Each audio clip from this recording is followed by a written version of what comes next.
تو بہرحال اللہ رب العالمین کی بارگاہ کی دعا ہے کہ اللہ رب العالمین ساتھ اس کے مصطفیٰ کا چراغ اپنے سینے کے اندر منور کر کے نصیب اور توفیق عطا فرمائے۔ تو بہرحال کریم آقا کی معراج امام الانبیاء صلی اللہ علیہ وسلم کے معراج شان نواز کو بیان کر رہا تھا۔ آپ نے تو براق میں سوال کرایا گیا مکے کی سرزمین کو، کعبہ اللہ کی سرزمین کو، ہر میں کعبہ کو جب براق ہوتے سوال کرایا گیا کہ مسجد اقصی دے وچ لے کے جایا گیا، مسجد اقصی دے وچ لے کے جایا گیا۔ پچھلے جمعہ کو مبارک اللہ نے دسیا سی عرض کر گیا سا کہ مسجد اقصی دے اندر جان دا سبب کی جان دا سبب کی ہے۔ خالق کائنات نے مسجد اقصی دے اندر رحمتاں برکتاں رکھ دتیاں نے کیونکہ صحابہ کو بھی یاد گزارات ہیں۔ تو بہرحال امام الانبیاء مدینہ دے تاجدار آقا کرام صلی اللہ علیہ وسلم کے براق کے بعد سوال فرمایا گیا، مسجد اقصی دے اندر لے کے جایا گیا، دیکھا کہ مسجد اقصی دے بعد تے حور و غلمان فرشتے استقبال واسطے آئے ہوئے نے،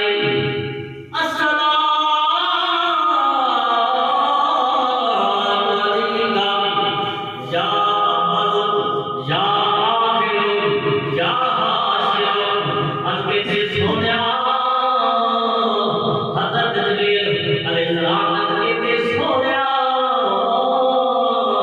مدینہ دا تاجدار حضرت اللہ کی دیا رحمت اللہ علیہ رکب پڑھوا دیا الحمدللہ رب العالمین تو لے کے والناس تک تمام والا سونیا تسی التجا کی کسی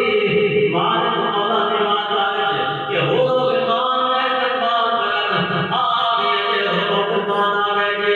فرشتے آ گئے ایک دوسرے کو استقبال کر رہے ہیں۔ اللہ اللہ قربان جاوا سونیا مجھے دیتا ہے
جبریل علیہ السلام پکڑ کے مسجد اقصی تک لے کے گئے نے جب مسجد اقصی